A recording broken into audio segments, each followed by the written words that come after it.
আসসালামু আলাইকুম। আমন্ত্রণ বাংলা ভিশন সংবাদে আপনাদের সাথে আছি আমি শফিক রায়হান। শুরুতেই বিআরবি কেবলস সংবাদ শিরোনাম। করোনায় দেশে ২ মাসের মধ্যে সর্বনিম্ন মৃত্যু, রোগী ভর্তি কমেছে হাসপাতালে, উপেক্ষিত স্বাস্থ্যবিধি, মাস্ক পরছেন না অনেকে। ২১শে আগস্ট শুধু হত্যা চেষ্টাই না, লাশও গুম করতে চেয়েছিল তৎকালীন বিএনপি সরকার, একনেক সভায় বললেন প্রধানমন্ত্রী। বরিশালে সংঘর্ষের মামলায় গ্রেফতারদের জামিন আবেদন করা হয়নি, উৎকণ্ঠায় স্বজনরা, ইউনো ওসি বদলি। রোহিঙ্গা সংকটের ৪ বছর আজ, প্রত্যাবাসনে ব্যর্থতায় আন্তর্জাতিক সম্প্রদায়কে দোষারোপ সরকারের, কূটনৈতিক তৎপরতা জোরদারে পরামর্শ বিশ্লেষকদের। দেখছিলেন বিআরবি কেবলস সংবাদ শিরোনাম, এবার বিস্তারিত। প্রায় ২ মাস পর দেশে করোনায় সবচেয়ে কম মৃত্যু হয়েছে। গেল একদিনে মারা গেছেন ১১৪ জন, নতুন শনাক্ত হয়েছে ৫,২৪৯ জন। পরীক্ষার বিপরীতে শনাক্তের হার ১৫.৫৪%। গত এক সপ্তাহ ধরে দেশে করোনায় মৃত্যুর সংখ্যা কমেছে। তার মধ্যে গত একদিনে মৃত্যুর যে সংখ্যা তা প্রায় ২ মাসের মধ্যে কম। মঙ্গলবার স্বাস্থ্য অধিদপ্তরের প্রেস বিজ্ঞপ্তিতে জানানো হয়, গত ২৪ ঘন্টায় মারা গেছে ১১৪ জন। দেশে ডেল্টা ভেরিয়েন্ট প্রবেশের পর এর চেয়ে কম মৃত্যু হয়েছিল গত ২৯ জুন ১১২ জন। দেশে করোনায় মোট মৃত্যু সংখ্যা দাঁড়িয়েছে ২৫,৫১৩ জনে। মৃত্যুর পাশাপাশি কমেছে শনাক্তের সংখ্যা ও হার দুটি। ২৪ ঘন্টায় ৩৪,৭০৮ জনের নমুনা পরীক্ষায় নতুন করে শনাক্ত হয়েছে ৫,২৪৯ জন। কমেছে নমুনা পরীক্ষার তুলনায় শনাক্তের হারও। পরীক্ষা বিবেচনায় শনাক্তের হার ১৫.১২, সুস্থতার হার ৯৩.৮১ এবং মৃত্যুর হার ১.৭৩ ভাগ। গত একদিনে সুস্থ হয়েছেন ৮,৯০৭ জন। দেশে এখন পর্যন্ত করোনা থেকে সুস্থ হয়ে উঠেছেন প্রায় ১৪ লাখ মানুষ। মৃত্যু ও শনাক্তের সংখ্যা কমলেও স্বাস্থ্যবিধি মানার ব্যাপারে কোনো অবহেলা না করার পরামর্শ রেখেছেন জনস্বাস্থ্য বিশেষজ্ঞরা। করোনার সংক্রমণের হার যে হারে কমে যাচ্ছে, আমরা মনে করি এই নিম্ন গতি যদি বহাল থাকে তাহলে আগামীতে শনাক্ত এবং মৃত্যু সংখ্যা দুটোই কমবে। তবে আমরা যদি মাস্ক না পরি, স্বাস্থ্যবিধি না মানি, তাহলে কিন্তু ফলাফল অন্যরকম হওয়ার ব্যাপক আশঙ্কা রয়েছে। অতএব আমাদের সবাইকে মাস্ক পরতে হবে, স্বাস্থ্যবিধি মানতে হবে। গত ২৪ ঘন্টায় দেশে করোনায় মারা যাওয়াদের মধ্যে ৫৬ জন পুরুষ আর নারী ৫৮ জন। সবচেয়ে বেশি ৪২ জন মারা গেছেন ঢাকা বিভাগে, আর দ্বিতীয় সর্বোচ্চ মৃত্যু হয়েছে চট্টগ্রামে ২৯ জন। নাঈম হাসান, বাংলা ভিশন, ঢাকা। এদিকে সংক্রমণ ও মৃত্যুর হার কমতে থাকায় এখন করোনার নিয়ন্ত্রণের দিকে এগুচ্ছে বলে জানিয়েছেন চিকিৎসা সংশ্লিষ্টরা। রাজধানীর হাসপাতালগুলোতে কমেছে রোগী ভর্তির সংখ্যা, তবে ঝুঁকিমুক্ত থাকতে টিকা নেওয়াকেই একমাত্র পথ বলে মনে করেন চিকিৎসকরা। রাজধানীর বিভিন্ন হাসপাতালের টিকাদান কেন্দ্রে ভ্যাকসিন নিতে আসা লোকজনের তেমন ভিড় নেই। স্বাচ্ছন্দ্যে টিকা নিতে পেরে সন্তুষ্ট তারা। দ্বিতীয় ডোজ দিতে আসলাম, আলহামদুলিল্লাহ এটার কোনো পার্শ্ব প্রতিক্রিয়া নেই, আর এখানে কোনো ভিড়ও নেই। সুষ্ঠু মতো টিকা দিতে পারছি, কোনো সমস্যা হয় নাই। ফার্স্ট ডোজ দিতে আসলাম, ভালোই লাগলো আজকে। প্রথম লইছি একটা, তারপরেও দ্বিতীয়টাও লইছি, লওয়ার পরে আল্লাহ বলে আমার কোনো সমস্যা হয় নাই। তবে ঢাকা মেডিকেল কলেজ হাসপাতাল কেন্দ্রে প্রবাসীদের অনেকেরই রয়েছে বিস্তর অভিযোগ। আমি সৌদি থেকে প্রথম ডোজ নিয়ে আসছি, এখন আমার দ্বিতীয় ডোজের সময় হয়ে গেছে। এখন এই মুহূর্তে আমি আজকে ঢাকা মেডিকেলে আসলাম, এখান থেকে কোনো ভালো তথ্য দিতে পারতেছে না, বলতেছে 1 মাস পরে আসেন। সৌদি আরবে 1 ডোজ দিছি আমি, আর দ্বিতীয় ডোজ বাংলাদেশ থেকে নিয়ে যাবো। এরা বলতেছে ফাইজার নাই, এবং কখন আসবে এটাও নিশ্চিত নেই। আমার সৌদি আরব মনে নিশ্চিত নেই। ভুক্তভোগী প্রবাসীদের হাসপাতাল কর্তৃপক্ষের সাথে যোগাযোগের পরামর্শ দিয়েছেন ঢাকা মেডিকেল কলেজ হাসপাতালের পরিচালক। কিছু কিছু প্রবাসী যারা কিনা তাদের ভিসার মেয়াদ শেষ অথবা তাদের আগে কাজে যোগদান করতে হবে, অনেক তাদের ব্যক্তিগত কিছু বিষয়গুলো থাকে, যে সেই বিষয়গুলি কীভাবে তারা দেখবেন। তো এইরকম যারা থাকে, আমার মেসেজ হচ্ছে আমাদের সাথে যোগাযোগ করুক। আমরা সরাসরি তাদের এইরকম যদি ইন্ডিভিজুয়াল কিছু সমস্যা থাকে, আমরা সেটা কীভাবে সলভ করতে আমরা দেখব। করোনা মোকাবিলায় আগামী বছরের ফেব্রুয়ারির মধ্যে দেশের ৮ কোটি লোককে টিকা দেওয়ার পরিকল্পনা রয়েছে সরকারের। গালমান শফি, বাংলা ভিশন, ঢাকা। করোনা সংক্রমণ আর মৃত্যু কিছুটা কমলেও বিপদ কাটেনি মোটেও। এখনও প্রতিদিন মারা যাচ্ছে শতাধিক মানুষ। তারপরেও গণপরিবহন, মার্কেট, শপিং মল কিংবা ফুটপাত কোথাও মানা হচ্ছে না স্বাস্থ্যবিধি। মাস্ক ছাড়াই চলাফেরা করছে অনেকে। জীবন জীবিকার তাগিদেই ছুটছেন যেই যার মতো, মানছেন না স্বাস্থ্যবিধি, পড়ছেন না মাস্কও। রাজধানীর নিউ মার্কেট, গাউসিয়া, চাঁদনী চক সহ বিভিন্ন মার্কেট, শপিং মলে মানা হচ্ছে না স্বাস্থ্যবিধি, দিচ্ছেন নানা অজুহাত। মাস্ক পরতেছি কথা বলতেছি তো এই জন্য একটু এটা আমার ভুল হয়েছে। মাস্ক আছে, লগে আছে, পরি নাই, গরম তো বেশি এজন্য। মাস্ক পরি নাই ভাই, এমনিতেই মাস্ক আছে ভাই, ভিতরে রাখছি ভাই, গরম তো। নাস্তা করছি জন্য মাস্কটা খুলে রাখছি। কোথায় রাখছেন মাস্কটা? নিচে রাখছি ভাইয়া। অল্প সংখ্যক মানুষের মুখে দেখা গেছে মাস্ক, অধিকাংশের মাস্ক থুতনিতে। কেন মাস্ক পরছেন না কেন? এই যে পড়তেছি আছে, এটা ভুল হয়েছে, পড়া দরকার। হাতেই আছে কিন্তু গরম দেখে পড়তেছি না। অ্যাকচুয়ালি ভুলে গেছিল, কিন্তু আমি ওর জন্য মাস্ক নিয়ে আসছি, এখনো পরেনি গরমের জন্য। পড়া কি আপনার জন্য কি নিষেধ? হ্যাঁ হ্যাঁ অবশ্যই, না মানে মাস্ক পরা উচিত। হাতে নিয়ে ঘুরছেন কেন? আসলে অনেক হাড়িতে ছিলাম তো, ওখানে গেছি দৌড়াদৌড়ির মধ্যে, জন্য। শুধু মার্কেট বা শপিং মলে নয়, গণপরিবহনেও মানা হচ্ছে না স্বাস্থ্যবিধি। অনেক সময় নিঃশ্বাস সরাইতে সমস্যা হয়, এই জন্য আর কি। মাস্ক ছিল, গরম লাগছে তো এই কারণে একটু খুলে রাখছে ব্যাগে। জি স্যার, মাস্ক এই তো মাস্ক সাথে ছিল, এই গরম লাগতেছিল তো তাই মাস্ক খুলে রাখছিলাম। মাস্ক ছেড়ে গেছিল, পরে আর কিনা হয় না, বাসে উঠে গেছি। হসপিটাল থেকে আসছি তো, আমার হার্টের অসুবিধা, যার জন্য আমি মাস্কটা সবসময় ব্যবহার করতে পারি না। সবাইরে মাস্ক ছাড়া উঠাচ্ছি, কেউরে মাস্ক ছাড়া উঠাচ্ছি না, সবাই মাস্ক পরে উঠতেছে, কিন্তু ভিতরে বসে সিটে বসে খুলে রাখলে তো এটা আর আমার করার কিছু থাকে না। গণপরিবহন, মার্কেট, শপিং মলে স্বাস্থ্যবিধি মানা হচ্ছে না।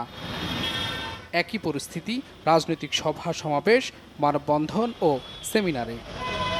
মহামারী রোধে মাস্ক ব্যবহারের বিকল্প নেই বলে মনে করেন সংশ্লিষ্টরা। S M Foyez, Bangla vision, Dhaka.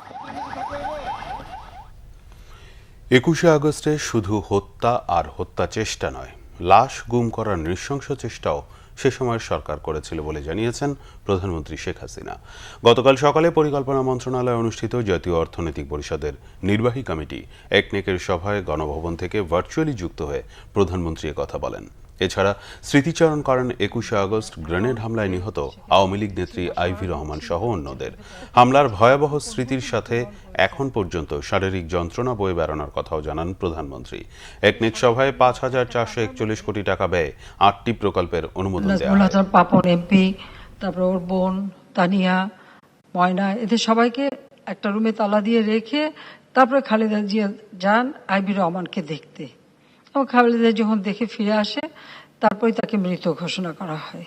শুধু হত্যার চেষ্টাই না, হত্যার পরেও লাশ নিয়ে বা আহতদের নিয়ে বা মৃতদের নিয়েও তাদের যে কর্মকাণ্ড, এত জঘন্য কর্মকাণ্ড, এবং মারা যাওয়ার পর অনেকের লাশ দিতে চায়নি, সারা রাত চেষ্টা করে শেষে একে একে সেই লাশগুলি হস্তান্তর করে। এরা লাশ পর্যন্ত দিতে চায়নি, পারলে লাশ গুম করে ফেলতে, এই অবস্থা ছিল। প্রধানমন্ত্রী আইসিটি বিষয়ক উপদেষ্টা সজীব ওয়াজেদ জয় বলেছেন, ভবিষ্যৎ বাংলাদেশের সব আর্থিক লেনদেন হবে ক্যাশলেস, এর মধ্য দিয়ে দূর হবে দুর্নীতি।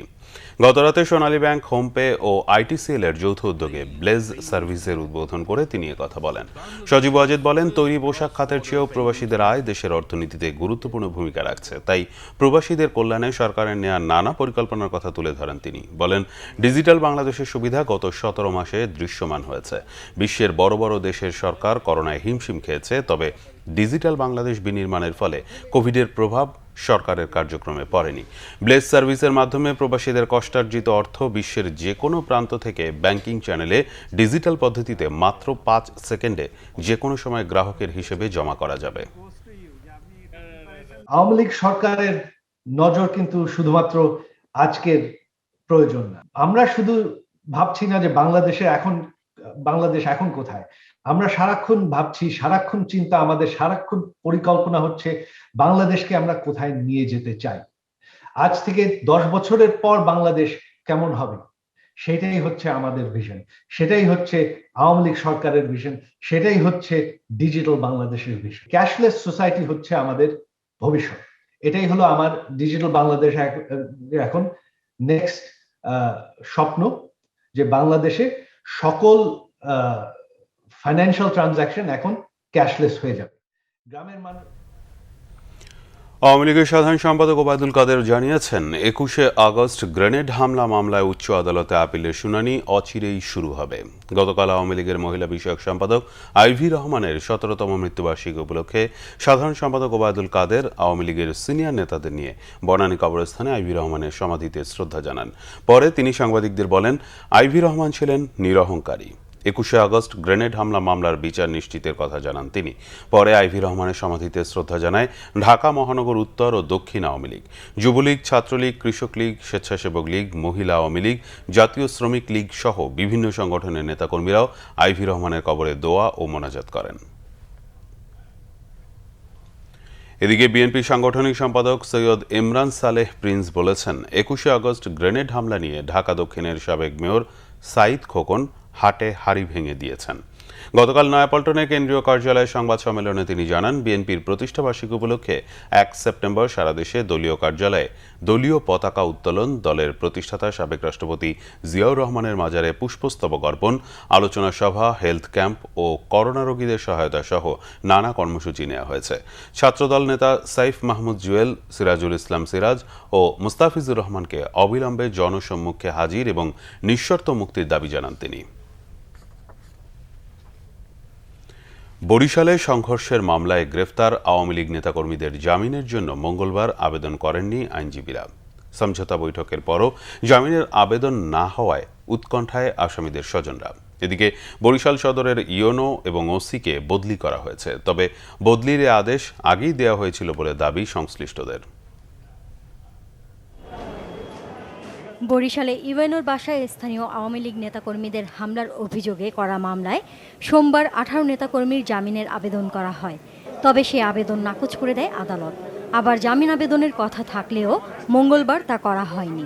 তাদেরকে এই জামিন ছাড়া অন্য কোনোভাবে তো মুক্ত করার কোনো আইনগত পথ নাই। 2021 তারিখে বিজ্ঞ আদালতে আমরা জামিনের দরখাস্ত করছিলাম, বিজ্ঞ আদালত সন্তুষ্ট নামঞ্জুর করছে। এখন পর্যন্ত আমরা যে কবে যে জামিনের দরখাস্ত দেব এটা আমাদের কোনো সুনির্দিষ্ট আমাদের মতামত নেই। এদিকে ঘটনাস্থলে না থাকলেও শুধু দলীয় পদ থাকায় অনেককে মিথ্যা মামলায় ফাঁসানো হয়েছে বলে অভিযোগ স্বজনদের। এটা আসলে সে ওখানে ছিল না, সে যখন মেডিকেল থেকে আসতেছিল তখন পুলিশ তাকে গ্রেফতার করেছে রাত্র 2টার সময়। আজকে আসছি জামিন হওয়ার কথা, এখন আমরা শুনতে পাচ্ছি আজকেও নাকি জামিন হচ্ছে না। চোখ নষ্ট হয়ে গেছে, সব গুলিগুলো ফেজে লাগছে। সে গুলি মাল উপরে মারে যদি বাঁচার জন্য, তো এরকম মানুষের জনগণের গায়ে কি গুলি মারার কোনো এখতিয়ার আছে নাকি? এতটা তুচ্ছ একটা বিষয় নিয়ে একটা স্বাভাবিক মীমাংসা করলে হইতো। তানভীরের ডান চোখে গুলি, তো গুলি কি করতে পারবে কিনা ডাক্তার সেই সম্বন্ধে আজকে ভোট বসবে এবং ভোট সিদ্ধান্ত নেবে কি করা যাবে। এদিকে বরিশাল সদরের ইউএনও এবং ওসিকে বদলি করা হয়েছে, তবে ওসি নুরুল ইসলামকে ঘটনার আগের দিন 17 আগস্ট সিলেটে এবং 10 আগস্ট ইউএনও মুনিবুর রহমানকে জনপ্রশাসন মন্ত্রণালয়ে বদলি করা হয়। কোতোয়ালি থানার অফিসার ইনচার্জের বদলিটা আসলে এই ঘটনা সংঘটিত হওয়ার আগেই হয়েছে, যদিও একই তারিখে হয়েছে। এই ঘটনার সাথে আসলে বদলির কোনো সংশ্লিষ্টতা নেই।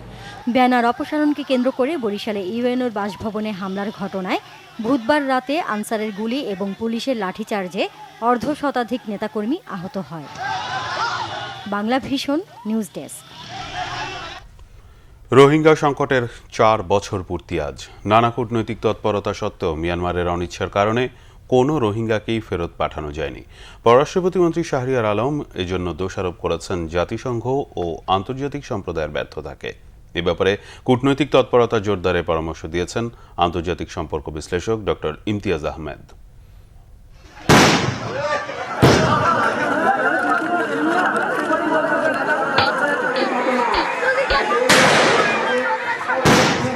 নিজ দেশে গণহত্যা ও নির্যাতনের শিকার হয়ে 2017 সালের 25 আগস্ট থেকে বাংলাদেশের কক্সবাজারে আশ্রয় নেন প্রায় 11 লাখ রোহিঙ্গা। বিপুল সংখ্যক এই রোহিঙ্গার বোঝা বইতে হিমশিম খাচ্ছে বাংলাদেশ। তারপরও মানবিক দিক বিবেচনা করে রোহিঙ্গাদের যথাসম্ভব ভালোভাবে আশ্রয় দিয়েছে বাংলাদেশ। এমনকি ভাষান্তরে ইটের ভবন করে এবং আধুনিক সুযোগ সুবিধা দিয়ে প্রায় 18,000 রোহিঙ্গাকে আশ্রয় দিয়েছে সরকার। পর্যায়ক্রমে 1 লাখ রোহিঙ্গাকে নেওয়া হবে সেখানে। রোহিঙ্গাদের ব্যাপারে নেওয়া বাংলাদেশের পদক্ষেপ প্রশংসিত হয় আন্তর্জাতিক মহলে।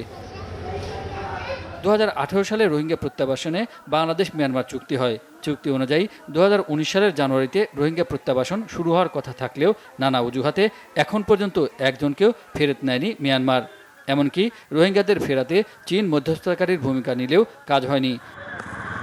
বিশ্ব সম্প্রদায়ের ব্যর্থতার জন্যই রোহিঙ্গাদের ফেরত পাঠানো যায়নি বলে মন্তব্য করেছেন পররাষ্ট্র প্রতিমন্ত্রী শাহরিয়ার আলম। এ ব্যাপারে জাতিসংঘ সহ আন্তর্জাতিক সম্প্রদায়কে এগিয়ে আসার আহ্বান পররাষ্ট্র সচিব মাসুদ বিন মোমেনের। আন্তর্জাতিক সম্প্রদায় এবং জাতিসংঘের একটা ব্যর্থতা এখানে অবশ্যই আছে, সেটা আমরা কিন্তু লাউড অ্যান্ড ক্লিয়ার তাদের সামনে বলেছি। আফগানিস্তানের কারণে রোহিঙ্গা সাইডলাইন হয়ে যাবে এটাও ভাবার কোনো কারণ নেই। কারণ হলো আমাদের রোহিঙ্গা ইস্যু অ্যাড্রেস করার জন্য কিছু সেট মেকানিজম আমরা ক্রিয়েট করেছি। ওইখানে এখনও যদি আপনি ক্যাম্পে লোক রেখে দেয় তাহলে এই দিকের লোকরা তো যেতে সাহস পাবে না যে তাদের কি ভবিষ্যৎ আছে। তো সুতরাং আমরা ইউএনকে অবশ্যই ইন্টারন্যাশনাল কমিউনিটিকে আমরা পুশ করে যাব, ক্লিয়ার ইন আওয়ার মাইন্ড যে এই রোহিঙ্গারা এখানে আছে, এরা টেম্পোরারিলি আছে এবং এই সমস্যার মূল ছিল মিয়ানমারে বা রাখাইন প্রদেশে এবং সেটা সমাধানও ওইখানেই করতে হবে। রোহিঙ্গা প্রত্যাবাসন বিষয়ে আসিয়ান দেশগুলোর সাথে কূটনৈতিক প্রচেষ্টা বাড়ানোর পরামর্শ আন্তর্জাতিক সম্পর্ক বিশ্লেষক ডক্টর ইমতিয়াজ আহমেদের। পশ্চিমা দেশ যারা বড় আকারে ট্রান্সপারেন্সির কথা বলে, যারা গণতন্ত্রের কথা বলে, তারা কিন্তু কেউ কিন্তু ব্যবসা বাণিজ্য কেউ কিন্তু বন্ধ করেনি মিয়ানমারের সাথে। ইন্টারন্যাশনাল কমিউনিটি, এমনকি ভারত, জাপান, আসিয়ান, এরা কিন্তু উল্লেখযোগ্যভাবে এক ধরনের ইনভেস্টমেন্ট আছে মিয়ানমারে। এই সব দেশের সাথে আমার মনে হয় কূটনীতি সম্পর্ক আমাদের বড় আকারে রোহিঙ্গা বিষয়ে সামনে নিয়ে আসা দরকার এবং তাদের বোঝানো দরকার যে আপনাদের যেই জাতীয় স্বার্থ যেটা আছে সেটা আপনারা রাখেন, আপনাদের ব্যবসা বাণিজ্যও রাখেন, কিন্তু আপনারা রোহিঙ্গা বিষয়টাকে আলাদা করে ফেলেন। যদি ডিকাপল করতে পারেন রোহিঙ্গা বিষয়টা, তাহলে একটা বড় প্রেশার পড়বে। সম্প্রতি রোহিঙ্গাদের স্বীকৃতি দিয়েছে মিয়ানমারের ক্ষমতাচ্যুত নেত্রী অং সান সুচির নির্বাসিত দল এনএলডি। এখন পর্যন্ত রোহিঙ্গা ইস্যুতে এটাই বড় অর্জন বলে মনে করেন এই আন্তর্জাতিক বিশ্লেষক। তবে কবে তারা নিজ দেশে ফিরবেন তা এখনও অনিশ্চিত। ইমরুল কায়েস, বাংলাভিশন, ঢাকা। জাতীয় হৃদরোগ ইনস্টিটিউটে মৎস্য ও প্রাণী সম্পদ মন্ত্রণালয়ের সচিব রওনক মাহমুদের মায়ের সেবার জন্য কোনো কর্মকর্তা কর্মচারীকে দায়িত্ব দেওয়া হয়নি বলে গতকাল জানিয়েছেন মন্ত্রী সমর রেজাউল করিম। মন্ত্রী জানান, খবরের কাগজ পড়ে তিনি বিষয়টি জানতে পেরেছেন। তারপর একনেক বৈঠকে সচিবের সাথে কথা বলে তিনি নিশ্চিত হয়েছেন এ ধরনের দায়িত্ব বা নির্দেশনা কাউকে দেওয়া হয়নি। মন্ত্রণালয় বা অধিদপ্তর থেকে মৌখিক বা লিখিত কোনো চিঠিও ইস্যু করা হয়নি। সচিব নিজেই ডেঙ্গু আক্রান্ত হয়েছিলেন, তারপরে তার মা 95 বছর বয়স্ক, উনি করোনা আক্রান্ত হয়েছেন, তাকে ঢাকায় নিয়ে আসছে। উনি নিজেই অসুস্থ, মাকে নিয়ে আবার ভর্তি করানো, এ সময় মন্ত্রণালয়ের বা অধিদপ্তরের অনেকে সহানুভূতি জানাতে হসপিটালে গিয়েছেন, তিনি কাউকে কোনো দায়িত্ব প্রদান করেননি। মন্ত্রণালয় খোঁজ নিয়ে দেখেছি, মন্ত্রণালয় থেকে এ জাতীয় কোনো চিঠি ইস্যু করে সচিবের মাকে দেখভাল করার জন্য কোনো দায়িত্ব দেওয়া হয়নি।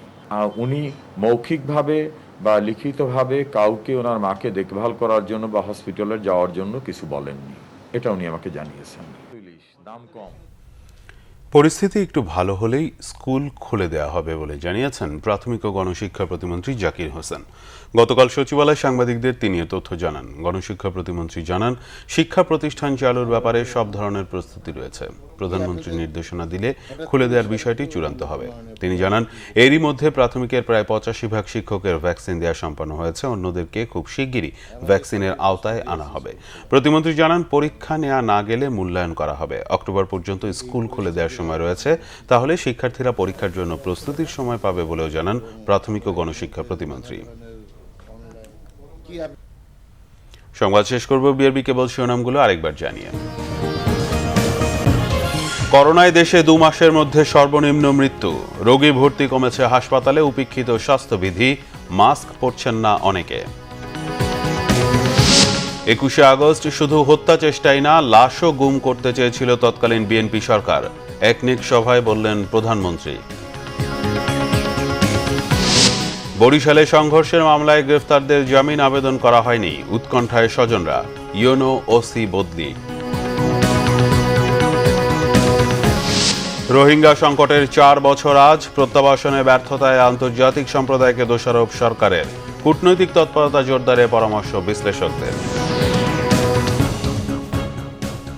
এই ছিল এখনকার মতো। পরের সংবাদ সকাল 10টায়, এর আগে 9টায় রয়েছে নিউজ টপ 10 দেখার আমন্ত্রণ রইল। এছাড়া বাংলা ভিশন সংবাদ ও সংবাদ সংশ্লিষ্ট অনুষ্ঠান দেখতে ভিজিট করুন www.bvnews24.com ও facebook.com/banglavisionnews এবং সাবস্ক্রাইব করুন youtube.com/banglavisionnews।